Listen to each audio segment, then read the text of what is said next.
하나님 말씀은 요한계시록입니다. 요한계시록 22장 10절에서 12절까지 다 같이 한 목소리로 합독하겠습니다. 또 내게 말하되 이 두루마리의 예언의 말씀을 임봉하지 말라. 때가 가까우니라. 불의를 행하는 자는 그대로 불의를 행하고 더러운 자는 그대로 더럽고 의로운 자는 그대로 의를 행하고 거룩한 자는 그대로 거룩하게 하라. 보라 내가 속히 오리니 내가 줄 상이 내게 있어 각 사람에게 그가 행한 대로 갚아주리라. 아멘.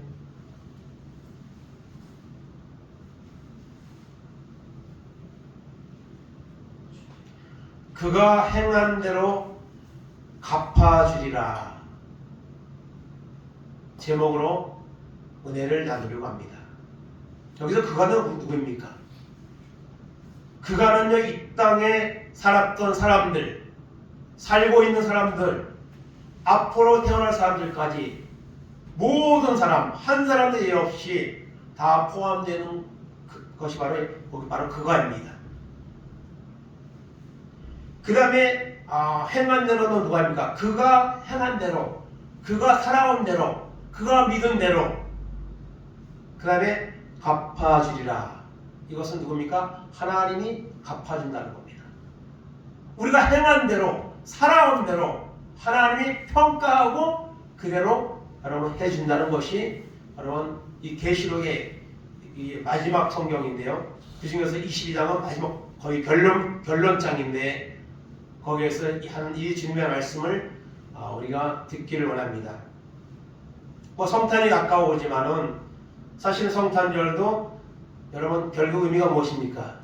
인간의 죄를 사하기 위해서 주님이 오셨잖아요. 그렇다면 우리가 그 죄를 사함받은 자로서 구원받은 자로서 과연 죄와 단절하고 하나님 앞에 순종하는 하나님을 기뻐하는 사람으로 살고 있는가를 우리가 이 한 해가 저물어가는 이 시점에 같이 한번 말씀을 나누며 돌아보며 또 새로운 결단을 하는 그런 시간이 되기를 원합니다.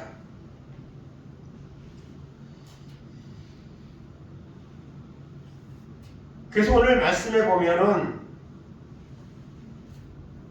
불의를 행하는 자, 더러운 자, 그 다음에 의로운 자, 거룩한 자, 상반된 표현이 나오고 있습니다. 그래서 여러분 우리가 믿는 하나님은요 중간은 없습니다. 천국과 지옥이 있을 뿐이고 선과 악이 있을 뿐이고 중간은 없습니다. 그래서 우리가 한 해를 결산해야 되고요. 또 우리가 삶의 종착점에서는 우리의 삶을 결산해야 되는데요. 한번 말씀을 통해 우리가 같이 입으로만 과연 주어지게 하는 자가 아닌가, 하나님의 뜻대로 행하는 자의 삶을 살았는가 한번 돌아보는 시간이 되기를 원합니다. 하나님의 말씀은 분명하게 말씀합니다. 중간은 없습니다. 시대가 바뀌었다고 구원에 대한 어떤 기준이나 뜻이 바뀌는 것도 아닙니다. 어저께나 오늘이나 변함없는 말씀 앞에서 우리의 삶은, 우리의 신앙은 반드시 결산할 날이 있을 겁니다. 시대가 변했다고 우리 신앙의 기준을, 구원의 기준을 낮추면 안 됩니다. 그래서 오늘 말씀을 통해 그가 행한 대로 갚아주리라 하는 이 말씀의 의미를 돌아보며 우리 자신을 돌아보는 그런 시간이 되기를 바랍니다. 첫째로 우리가 생각할 것은 계획과 행함이 같이 있어야 됩니다. 계획이 있어야 되고요. 그러면 계획이 있으면은요, 그 계획을 반드시 행해야 됩니다. 행함이 없는 계획은 아무 의미가 없는 거죠. 물론 어떤 사람은 계획조차도 안 합니다. 그래서 우리가 새해가 되면 뭘 하죠? 계획을 세웁니다. 그리고 12월이 되면 결산을 합니다. 그래서 계획과 행함이 말씀을 들음과 그 말씀대로 살아가는 삶, 이것이 항상 같이 있어야 합니다. 마태복음 25장 15절 18절 봅니다. 각각 그 재능대로 한 사람에게는 그 5달란트를, 한 사람에게는 2달란트를, 한 사람에게는 1달란트를 주었더라 하더니 5달란트 받은 자는 바로 가서 그곳으로 장사하여 또 5달란트를 남기고 2달란트 받은 자도 그같이 하여 또 2달란트를 남겼으되 1달란트 받은 자는 가서 땅을 파고 그 주인의 돈을 감추어 두었더니. 아멘. 달란트 비유이죠. 5달란트, 2달란트, 1달란트. 그래서 사실 여기서 여러분 이 달란트의 그 액수가 중요한 게 아닙니다. 그리고 여러분 1달란트라고 해서 결코 적은 것이 아닙니다. 여러분 이 1달란트는요 6,000데나리온입니다. 그 6,000데나리온이면 1데나리온은 하루 품삯입니다. 그러니까 여러분 5만원만 계산해도요, 일단 5만원만 계산해도 1달란트는요 얼마입니까? 3억 그 정도 되는 금액이 나옵니다. 근데 5만원짜리가 없습니까? 요새. 그러니까 이것은 결코 적은 거 아닙니다. 그리고 여기서 말하는 것은 달란트 액수가 중요한 게 아니라 그것을 주인이 맡긴 의도를 깨달았느냐, 그것이 중요한 것이죠. 그래서 결론적으로 그럼 5달란트, 2달란트 받은 사람은요 2배로 남겨서 주인이 올 때에 결산할 때 칭찬을 받습니다. 1달란트 받는 사람은 땅에다 묻어두었다가 게으른 자라고 책망을 받고 쫓겨납니다. 여기서 5달란트, 2달란트 받은 사람의 특징이 뭐죠? 바로 가서, 주인이 떠나자마자 바로 가서 주인이 이걸 왜 나한테 맡겼을까? 의도를 깨닫고 계획을 세워서 실행으로 옮겨서 갑절의 이윤을 남긴 거죠. 그리고 주인이 갔을 때에 칭찬을 받는 겁니다. 근데 1달러 받은 사람은 게으르고 나태하고 그래서 그것을 묻어두었다가 나중에 주인이 왔을 때는 당신은 엄한 사람이라 내가 혹시 이거 까먹을까봐 내가 잘 보관했다가 가져왔다고 그렇게 책망을 받습니다. 그래서 여러분 계획과 행함이 있어야 합니다. 우리 삶에도 계획이 있고 행함이 있어야 되죠. 우리 신앙에도 항상 계획이 있어야 되고 또 그리고 그것을 행하는 믿음이 있어야 됩니다. 우리가 말씀을 듣기만 하고 행하지 않으면 그것은 아무 의미가 없는 것이죠. 마태복음 21장 28절 30절입니다. 그러나 너희 생각에는 어떠하냐? 어떤 사람에게 2 아들이 있는데 맏아들에게 가서 이르되 예 오늘 포도원에 가서 일하라니 대답하여 이르되 아버지 가겠나이다 하더니 가지 아니하고 둘째 아들에게 가서 또 그와 같이 말하니 대답하여 이르되 실소이다 하였다가 그 후에 뉘우치고 갔으니. 아멘. 여기서도 이 주님이 원하는 것이 뭐죠? 여기서 의도하는 것이 뭐죠? 행함입니다. 그래서 2 아들이 있는데 오늘 밭에 가서 일하자, 포도원에 가서 할 일 있다. 첫째는 싫어요. 첫째는 하겠다고 했죠. 둘째는 시탈했어요. 안 하겠다고 했어요. 그런데 결과적으로는 첫째는 하겠다고 했는데 안 갔고 둘째는 안 가고 했는데 마음을 바꾸어서 갔습니다. 이 둘째 중에 누가 정말 아버지의 뜻대로 행한 사람이냐고 주님이 묻죠. 그래서 여기서 맏아들은요 누구를 말합니까? 그 앞부분에 보면 제사장들과 장로들이라 했어요. 이 사람들은 아주 말씀을 많이 알아요. 말씀을 살으라고 사람들에게 가르쳐요. 그런데 행함은 없어요. 그러면 둘째 아들은 누굽니까? 그 당시에 세리, 그 다음에 여러분 이 창기들, 그런 사람을 말하는 겁니다. 세리와 청녀들이라고 이렇게 되어 있는데요. 이 사람들은 사실 죄악 가운데 있는 사람들이 죄를 많이 짓는 그런 계층의 사람들이고 또 사회적으로 낮은 신분의 사람들입니다. 그런데 그들은요 죄를 분명히 짓고 살고 있지만은 주님이 말씀을 전할 때에 그 말씀을 받아들이는 거예요. 그런데 맏아들로 표현된 제사장과 장로들은 말은 유창하게 하는데 주님의 말씀을 듣지 않는 거예요. 그리고 오히려 주님이 하는 일을 사사건건이 방해하는 자들이에요. 계획과 행함이 같이 가야 됩니다. 계획만 있어도 안 되고 반드시 계획과 행함이 같이 가야 됩니다. 한 것 더 봅니다. 야고보서 2장 15절 17절입니다. 만일 형제나 자매가 헐벗고 이런 양식이 없는데 너희 중에 누구든지 그에게 이르되 평안히 가라, 덥게 하라, 배부르게 하라며 그 몸에 쓸 것을 주지 아니요 하면 무슨 유익이 있으리요. 이와 같이 행함이 없는 믿음은 그 자체가 죽은 것이다. 아멘. 어려운 사람 있는데 가서 저기 가게 가서 옷도 사입으시고 빵도 사드시고 그러세요. 그러면은 그게 그 사람한테 뭐 소용이 있겠어요? 그런 말 안 해도 가서 1,000원이라도 주면서 그게 그 사람의 도움이 되는 거죠. 그래서 여러분, 행함이 없는 믿음은 죽은 믿음입니다. 말씀을 많이 들었는데 행하는 것은 없어요. 그건 죽은 믿음입니다. 말씀은요, 행하라고 주는 거지 들으라고만 주는 게 아닙니다.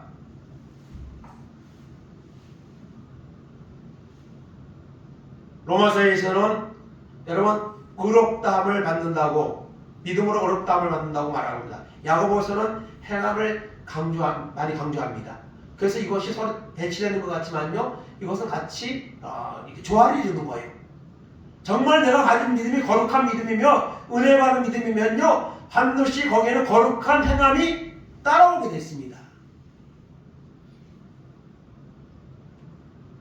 갈라디아서 6장 7절 8절입니다. 스스로 속이지 말라. 하나님 없인 여김을 받지 아니하시나니 사람이 무엇으로 심든지 그대로 거두리라. 자기 육체를 위하여 심는 자는 육체로부터 썩어질 것을 거두고 성령을 위하여 심는 자는 성령으로부터 영생을 거두리라. 아멘. 하나님 앞에요, 요행은 없습니다.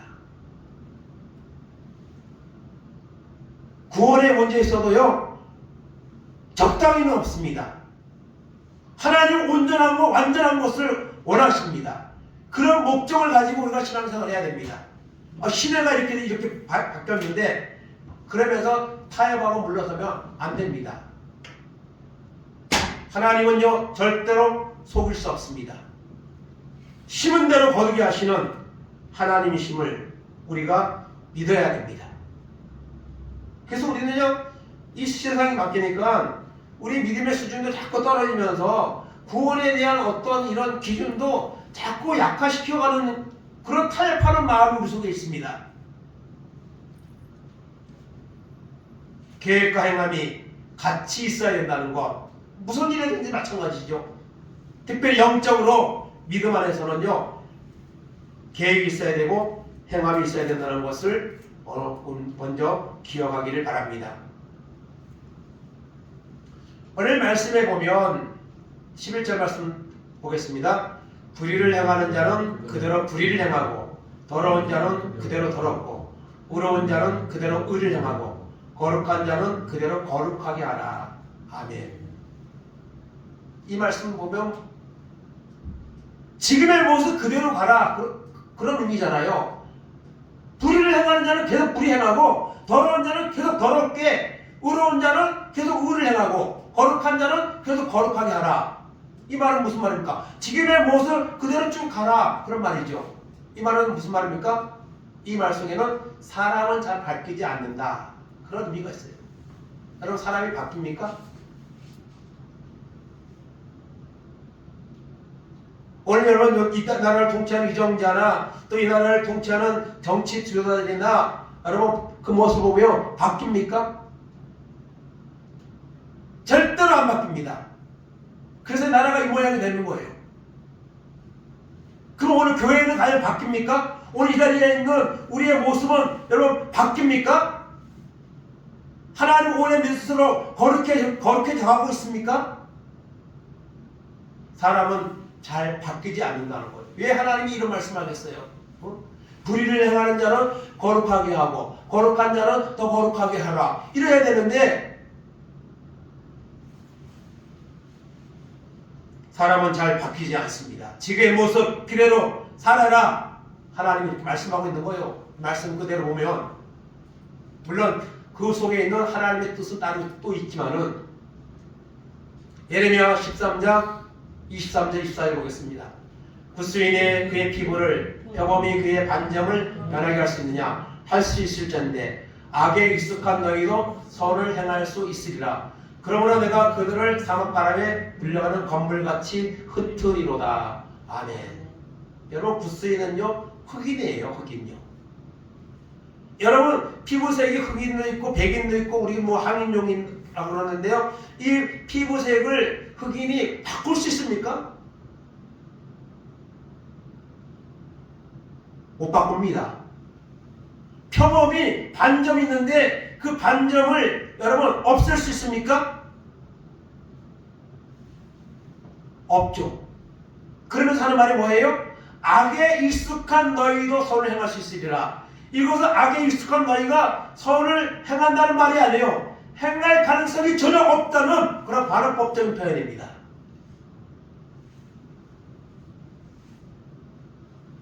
여러분 예레미야서 말씀을 새벽 시간에 강해를 하고 있는데요. 지금 9장까지 가고 있는데요. 예레미야가 하나님의 소명을 받아서 그 유다가 결국 하나님의 말씀을 듣지 않고 끝까지 불순종하고 우상을 섬기다가 망한다는 그런 환상을 이미 예레미야는 하나님 보여주셔서 봤습니다. 그리고 그것은 그대로 될 겁니다. 그럼에도 불구하고 예레미야는 그 하나님의 다가올 심판을 그 민족이 당하지 않게 하기 위해서 나가서 선포합니다. 돌아오라고. 우상을 버리고 죄악을 버리고 돌아오라고 수없이 외칩니다. 그런데요 절대적으로 반응하지 않습니다.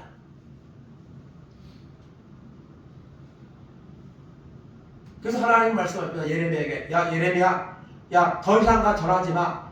그것들 바뀔 가능성 전혀 없어. 그렇게까지 말씀하세요. 초반부에서도. 그래서 예레미야는 한때 나는 다시는 내가 전하지 않겠다. 23장 9절에 가보면요 내가 다시는 더 이상 내가 전하지 않겠다. 그런 가운데서도 그 민족이 멸망당할 그 순간을 생각할 때에 마음이 붉은 것 같아서 또 나가서 전합니다. 또 전합니다. 구덩이에다 막 가둬놓습니다. 죽이려고 합니다.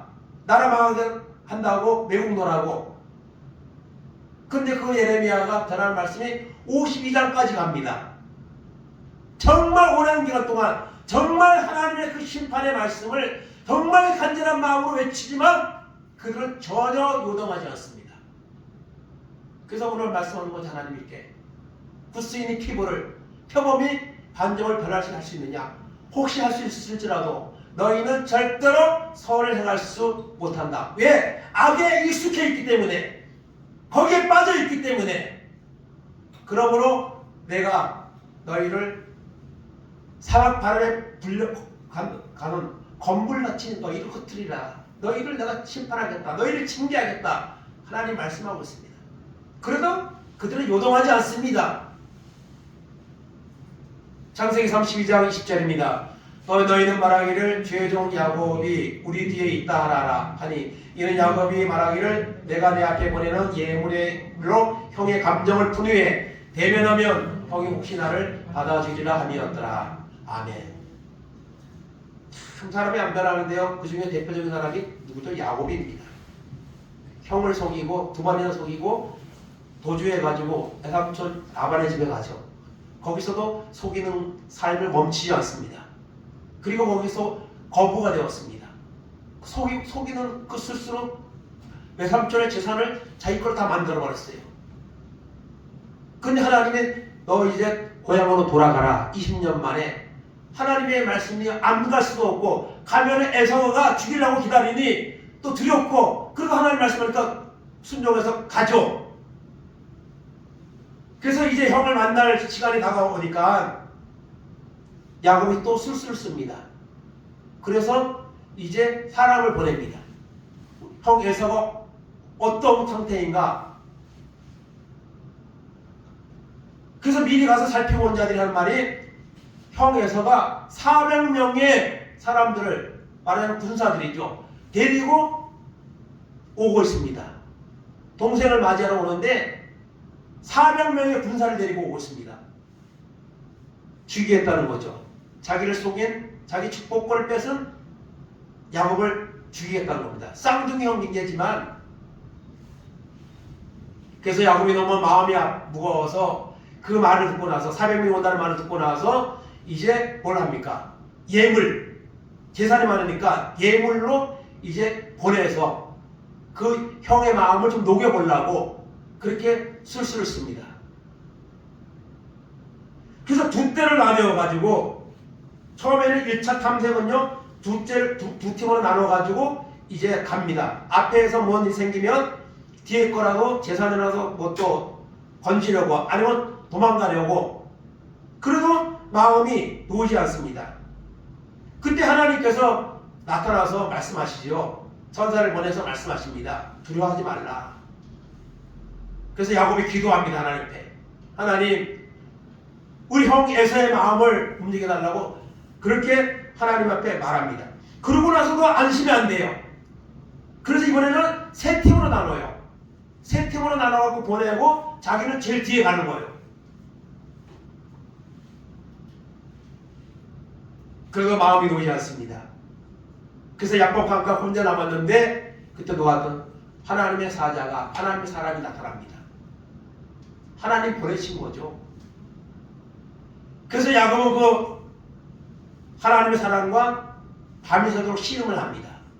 나를 축복하지 않으면 놓지 않겠나이다. 그래서 관절뼈가 부러져도 놓지 않았습니다. 그래서 하나님의 축복을 받습니다. 응답을 받습니다. 그때 이제 야곱이 변한 거예요. 그 사람은요 잘 바뀌지 않습니다.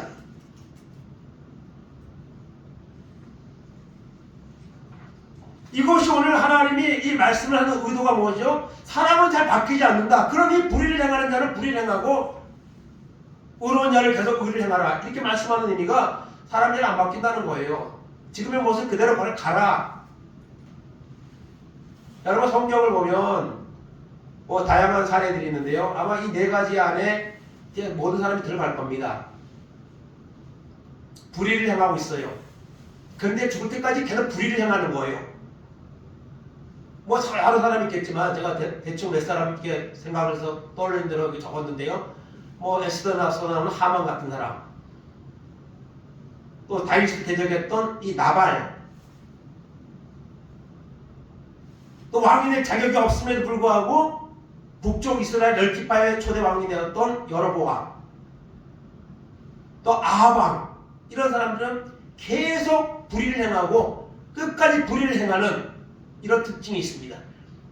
또 의를 행하였는데 끝까지 의를 이렇게 쭉 행하는 사람도 있어요.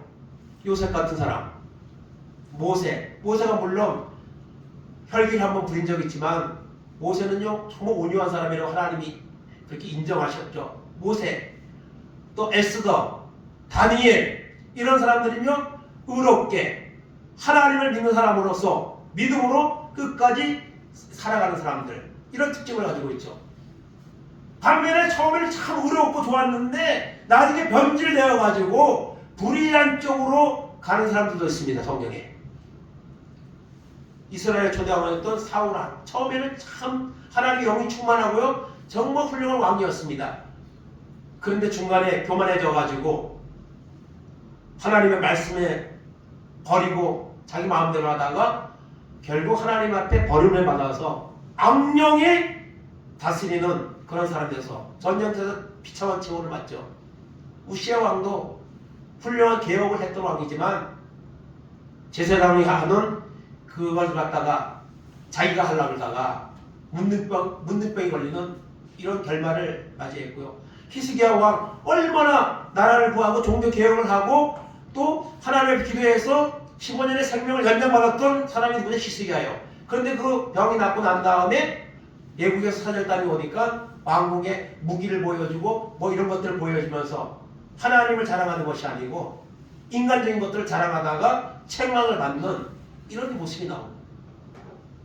반면에 불의를 행하다가 의롭게 되어서 삶을 마감하는 사람도 있습니다. 삭개오 같은 사람, 그냥 돈밖에 모르고 남의 돈을 착취해서 자기의 재산만 늘렸던 사람, 그래서 사람들에게 손가락질 받고 망따라 다녔던 사람. 그런데 예수님 만나고 자기 재산을 다른 사람에게 나누어주고, 그리고 주님으로부터 구원이 받았다는 이런 인정을 받는 사람. 또 사도 바울, 예수 믿는 사람들을 죽이는 데까지 앞장섰던 그가 예수님 만나고 변화되어서 하나님 앞에 쓰임 받는 이런 사람도 있습니다. 그래서 불의에서 불의를 끝나는 사람, 의에서 의로 끝나는 사람, 의에서 불의를 끝나는 사람, 불의에서 의로 끝나는 사람, 불의를 갖다 의로 갖다 불의를 갖다 반복되는 사람, 이런 종류의 사람들이 오늘 세상에는 살고 있습니다. 이 중에 과연 나는 누구냐는 거죠. 나는 어떤 모습인가 하는 거죠. 오늘 말씀은 11절에 다시 한번 보면 불의한 자, 더러운 자, 의로운 자, 거룩한 자, 이 앞에 두 개와 뒤에 두 개는 완전히 극과 극입니다. 이 말씀의 의미는 무엇입니까? 불의를 행하는 자는, 더러운 자는 쭉 그대로 불의를 행하고 쭉 더럽게 살아라. 그 말 아니에요? 그렇게 하라는 거잖아요. 계속 하라는 거예요. 반면에 의로운 자, 거룩한 자는 어떻게 해요? 그대로 쭉 의롭게 거룩하게 살아라. 그런 말씀이에요. 그런 이 말씀의 뜻은 결국 무엇입니까?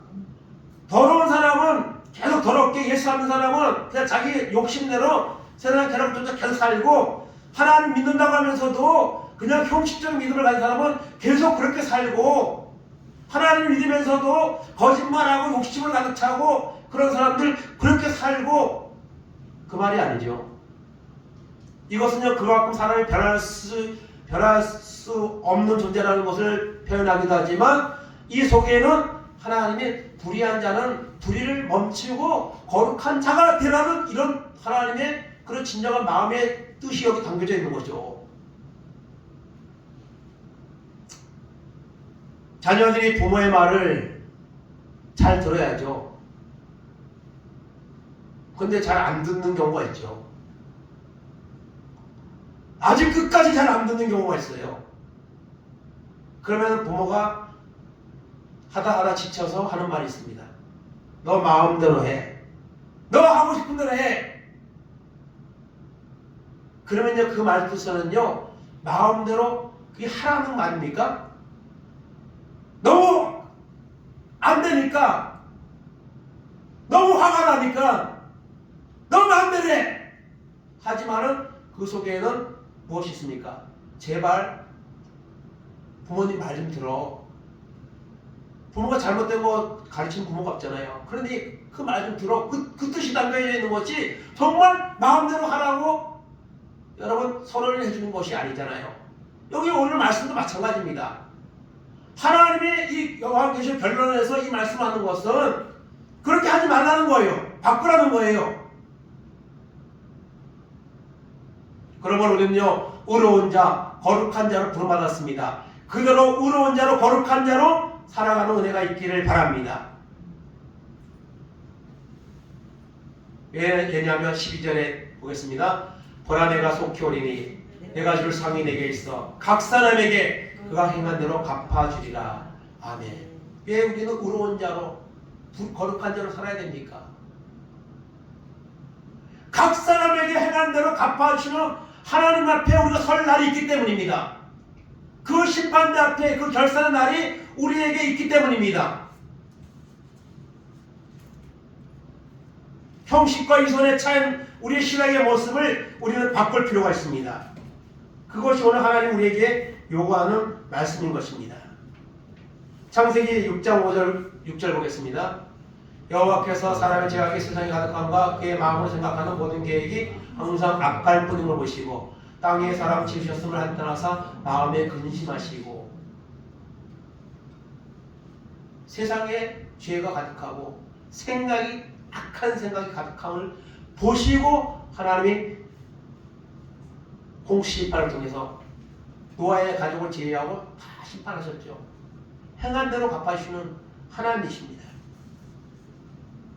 예레미야 17장 9절 10절입니다. 만물보다 거짓되고 심히 부패한 것은 마음이라 누가 능히 이를 알려마는 나 여호와는 심장을 살피며 폐부를 시험하고 각각 그의 행위와 그의 행실대로 보응하나니. 아멘. 참 우리 마음이 얼마나 부패져, 사람들이 얼마나 부패져 갑니까? 어느 사람들이. 그런데 하나님은요, 심장을 살피고 폐부를 시험하고 그 행위와 행실대로 보응하시는 하나님이라 했습니다. 하나님의 행한 대로 갚아주시기 때문에 그 하나님의 그 말씀을 생각하면 우리는 의로운 자로 거룩한 자로 살기로 결단하고 행동으로 옮기는 이런 모습이 우리에게 필요한 것이죠.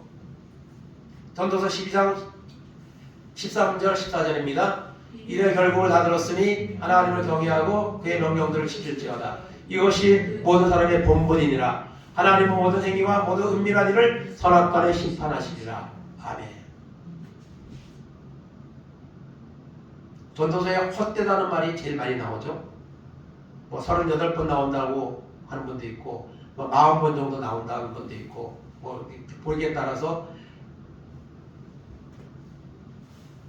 세상의 최고의 수준을 사람들이 원하는 모든 분야에서 최고의 것들을 누렸던 솔로몬이 헛되다고 했습니다. 그리고 사람의 본분은 하나님을 경외하는 것이다.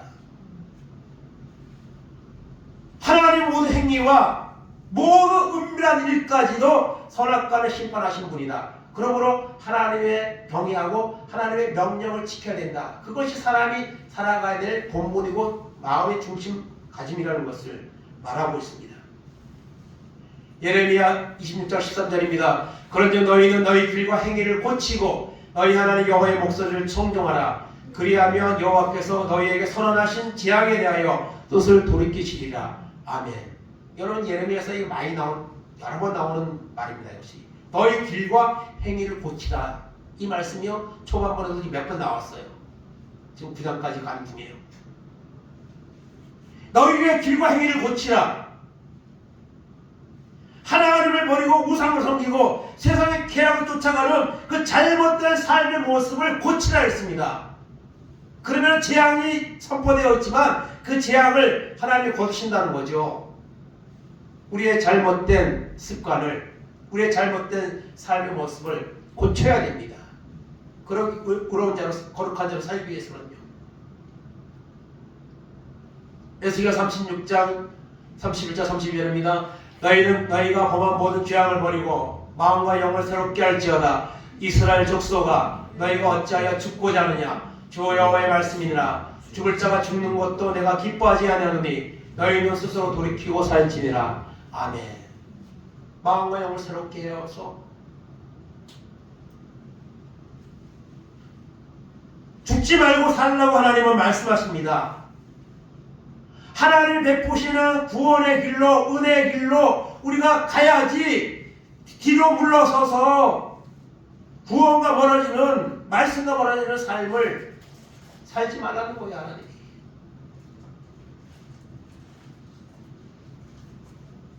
의로운 자로, 거룩한 자로 이 죄악된 세상, 이 마지막 시대에 우리가 살아가는 이런 결단을 우리가 해야 될 줄로 압니다. 그렇다면 의롭고 거룩하게 살려면 어떻게 해야 됩니까? 하나님의 은혜 받아야 됩니다. 하나님의 은혜를 받아야 됩니다. 창세기 6장 8절 11절입니다. 그러나 노아는 여호와께 은혜를 입었더라. 이것이 노아의 조건이라. 노아는 의인이요 당대의 완전한 자라. 그는 하나님과 동행하였으며 세 아들을 낳았으니 셈과 함과 야벳이라. 그때 온 땅이 하나님 앞에 부패하여 포악함이 땅에 가득한지라. 온 땅에 하나님 앞에 부패하고 죄악이 가득 찬 세상이지만 노아는 믿음을 지켰습니다. 그리고 구원받았습니다. 어떻게 그게 가능할까요? 하나님의 은혜를 입었기 때문에, 하나님의 은혜를 받았기 때문에. 불의를 행하고 더러운 우리의 모습을 조금이라도 버리고 의롭고 거룩한 사람으로 살아가기 위해서는 하나님의 은혜를 받아야 합니다. 그렇지 않으면요 절대로 우리의 삶의 방향은 바뀌지 않습니다. 사도행전 22장 7절 8절입니다. 내가 땅에 엎드러져 들으니 소리가 있어 이르되 사울아 사울아 내가 나를 왜 박해하느냐 하시거늘 내가 대답하되 주님 누구시니까 하니 이르시되 나는 내가 박해하는 나사렛 예수라 하시더라. 아멘. 이 말씀은요 바울의 간증입니다. 여러분 바울의 간증이 사도행전 뒷부분에 2번 나오는데요. 그 간증하는 자리가 어떤 자리입니까? 재판장입니다. 많은 사람들이 모여 있습니다. 높은 사람도 모여 있습니다. 그 자리에서 자신을 변론하고 하는 과정 가운데서 바울은 자기가 어떤 사람인지 어떤 사람이었는지 지금은 왜 이런 사람으로 살고 있는지를 간증하죠. 사도행전 9장에 나왔던 회심 사건을 말하면서 예수 핍박하는 자가 예수 증거하는 자로 바뀌어지는 그 모습을 간증합니다. 주님이 나를 만나주셔서 나에게 은혜를 주셔서 내가 이렇게 변했습니다. 이렇게 복음을 전하고 있습니다. 죽음의 두려움이 찾아오는 정말 그런 자리지만 바울은 위축되지 않습니다. 오히려 복음을 전하는 기회로 삼고 있습니다.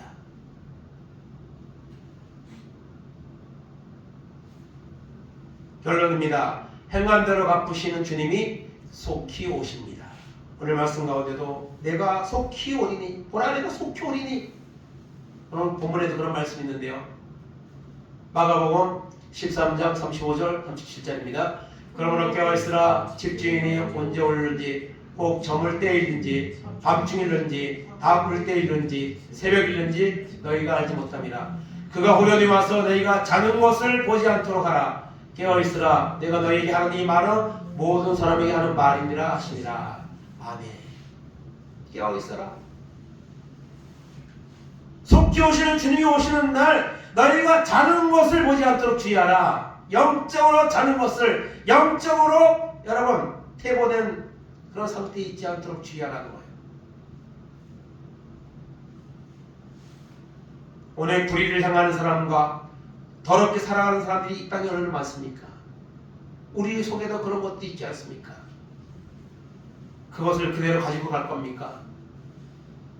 아니면은 의를 행하고 거룩한 자로 살아가도록 결단하고 하나님의 은혜를 받아서 구하고 받아서 선악과를 심판하시는 행한 대로 갚으시는 하나님 앞에 서는 날 어떤 평가를 받는 사람이 되길 원하십니까? 오늘 말씀은 우리에게 도전하고 있습니다. 이 더럽고 악한 이 세대 속에서 우리의 영적으로 잠자는 모습을 회개하고 하나님 원하시는 의를 행하고 거룩한 대로 살아가는 이런 결단과 은혜가 우리 가운데 있기를 간절히 원합니다. 내 모습 이대로 주받아 주소서. 찬송가 214장입니다. 그 214장에 보면 3절에 보면 내 힘과 결심 약하여 늘 깨어지기 쉬우니 주 이름으로 구원해 날 받아주소서. 내 모습 이대로 주 받아주소서. 날 위해 돌아가신 주 날 받아주소서. 이 찬송을 우리가 부를 때는 내 모습 이대로 주님 받아주세요. 근데 여기서 여러분 이 모습 이대로는요 불의를 행하고 더럽게 행하는 그 모습이 아니죠. 의를 행하고 거룩하게 행하는 그 모습이죠. 그 모습을 갈망하는 이게 찬송입니다.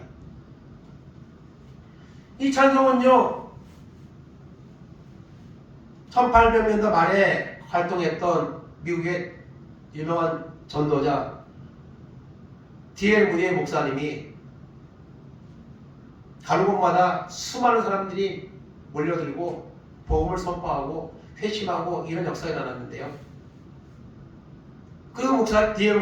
무디 목사님이 어느 날 부흥회를 인도했는데 어떤 소녀가 그 부흥회에 참석했다가 은혜를 받았습니다. 은혜를 받아가지고 본교에 돌아가서 담임 목사님에게 찾아갔습니다. 목사님, 구원을 받으려면 은혜를 받으려면 어떻게 해야 될까요? 방법을 좀 일러주세요. 사모하는 마음으로 물었습니다. 그때 그 소녀의 교회 담임 목사님이 말했습니다. 성경을 많이 읽고 기도를 많이 하세요. 그랬더니 그 자매가 펑펑 울면서 목사님 저는 글을 몰라요. 목사님 저는 기도할 줄 몰라요. 그 말을 듣고 그 담임 목사님은 그 소녀를 위해 기도해 줬습니다. 그리고 기도를 가르쳐 주었습니다. 그 가르침을 받은 그 소녀가 기도했습니다. 주 예수님, 제 모습 이대로 받아주세요. 주 예수님, 제 모습 이대로 받아주세요. 그렇게 고백을 했습니다. 기도를 했습니다. 이 이야기를 들은 엘리자 해밀턴이라는 그 부인이, 여자가 그 말을 듣고 찬송가 작시를 했습니다. 그리고 후에 D.L. 무디 목사님과 오랜 기간 찬양을 하면서 같이 동역했던 아이라 생키 그 보험 가수, 아주 유명한 그런 사역자죠. 그 생키가 거기다가 여러분 곡을 붙였습니다. 그래서 214장 이 찬송이 만들어졌습니다. 그리고 이 찬송은 그 후에 많은 사람들에게 은혜를 끼치는 찬송이 되었습니다. 여러분, 내 모습 이대로 주 받으시옵소서. 하나님, 내가 정말 지금 어렵고 정말 내가 의를 행하고 거룩하게 살고 있고 정말 주님을 사모하는 믿음이 있는데 이 모습 이대로 주님 받아주옵소서. 그렇게 우리가 찬송할 수 있으면 얼마나 좋겠습니까? 그래서 이 찬송에 보면요, 우리의 인간의 연약함을 고백하고 주님의 은혜를 구하는, 이제 후반부에는 구하는 내용으로 1절에서 8절까지 쭉 나오고 있습니다. 변하지 않는 사람들, 변하지 않는 시대 속에, 불의와 더러움이 가득한 세대 속에서 우리가 오늘 살고 있습니다. 그런 우리에게 주님은 말씀하십니다. 불의를 행하는 자는 계속 불의를 행하고, 더러운 자는 계속 더럽게 살고, 의를 행하는 자는 의를 계속 행하고, 거룩한 자는 계속 거룩하게 살라고 말씀하십니다. 이 말 뜻에는 우리 마음대로 선택하고 살라는 의미가 있는 것이 아니죠. 불의가 있다면, 더러움이 있다면 회개하고 하나님의 은혜를 구하여서 의롭고 거룩하게 살아가라고 말씀하십니다. 왜냐하면 행한 대로 갚으시는 하나님이 우리를 기다리고 있기 때문입니다. 그 앞에 우리가 설 날이 있기 때문입니다. 한 해를 돌아보면서, 세상의 오늘 모습을 돌아보면서, 우리의 모습을 돌아보며 주님, 내 모습 이대로 받으시옵소서. 의롭고 거룩하게 살아가는 사람으로 결단할 수 있도록, 은혜를 받고 그렇게 살아갈 수 있도록 하나님, 나를 변화시켜 주옵소서. 그런 결단을 가지고 한 해를 마감하고 다가오는 새해에는 정말 의롭고 거룩하게 살아가는 이런 모습으로 하나님 앞에 나아가 예배할 수 있는 우리 모두가 되기를 간절히 주님의 이름으로 축원을 드립니다. 다 같이 이 찬송가 우리 같이 붉은 하늘의 합심으로 한번 말씀 붙잡고 기도하겠습니다.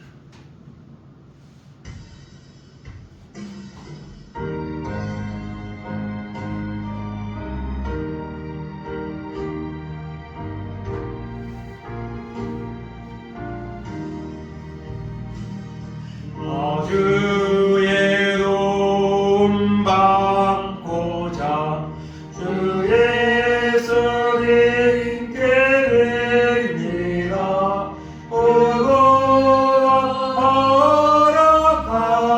허락하시사 날 받아주소서.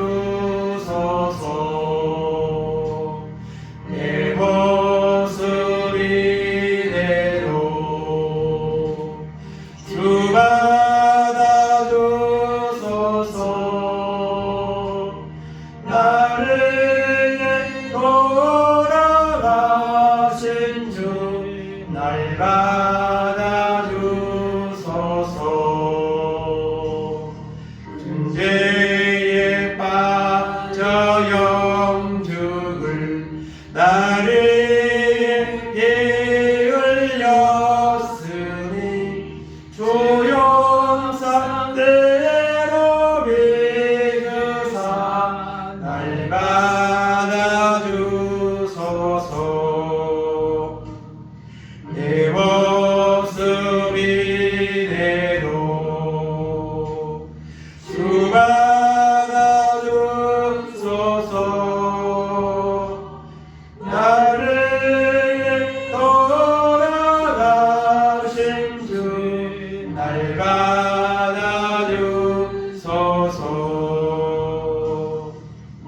인과 결심 약하여 늘 깨어질 계시우니 조례로 구원해 날 받아주소서. 내 모습 이대로 주 받아주소서. 나를 돌아가신 주 날 받아주소서.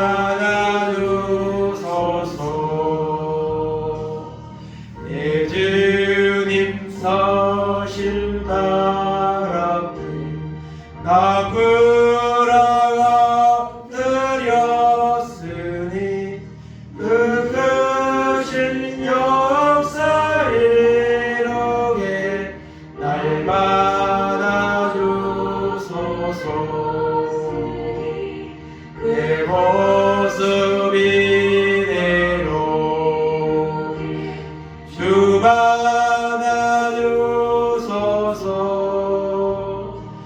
나를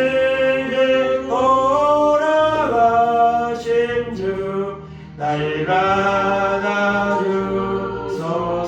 주여 합창합니다. 주여 주여 주여. 하나님 감사합니다.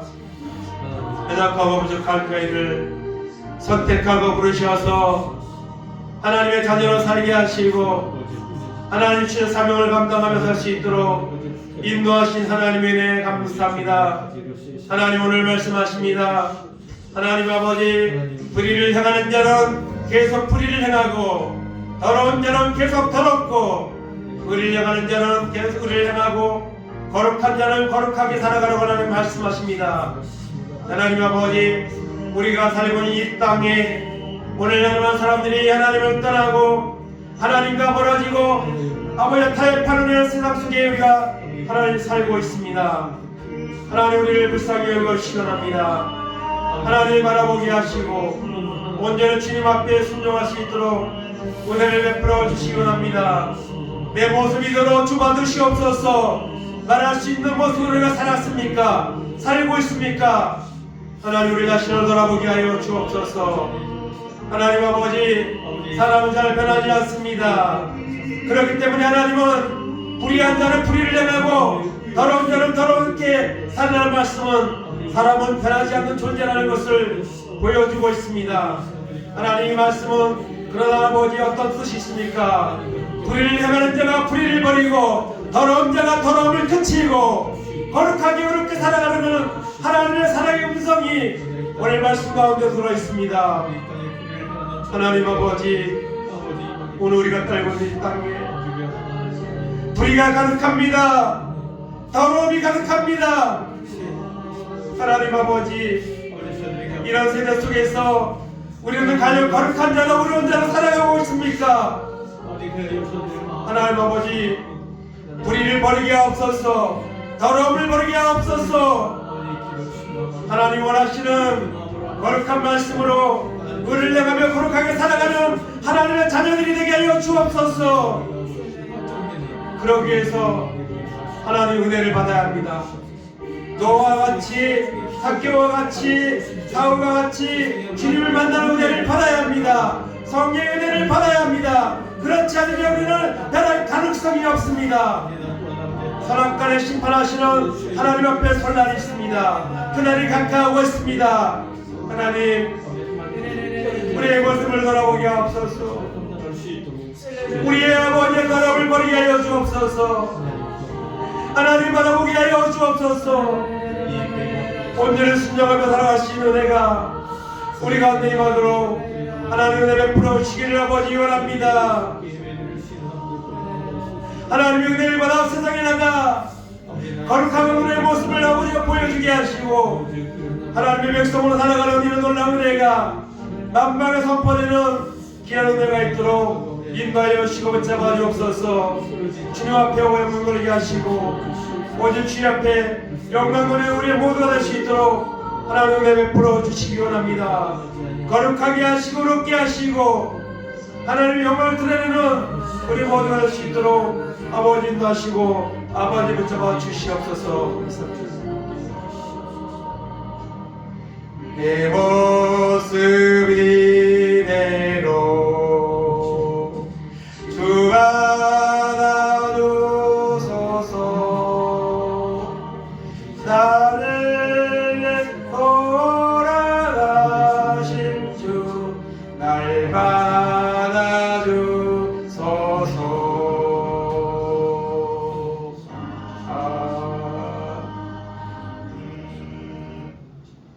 하나님 감사합니다. 불의를 행하는 자는 불의를 행하고 더러운 자는 계속 더럽고 의를 행하는 자는 의롭게 살고 거룩한 자는 거룩하게 살라고 하나님 말씀하십니다. 이 말씀 속에는 사람은 쉽게 변하지 않는 존재라는 말씀이 의미가 있고 이 말씀 가운데는 불의를 행하는 더러운 우리의 삶의 행위를 고치고 버리고 하나님의 은혜를 구하여서 의롭고 거룩하게 살아가라는 하나님의 기쁜 사랑이 담겨져 있습니다. 우리는 거룩한 자로 의로운 자로 부르심을 받았습니다. 거룩하고 의롭게 살아야만 합니다. 왜냐하면 선악과를 심판하시는 하나님 앞에 설 날이 있기 때문입니다. 그 주님이 속히 오신다고 하나님 말씀하고 있습니다.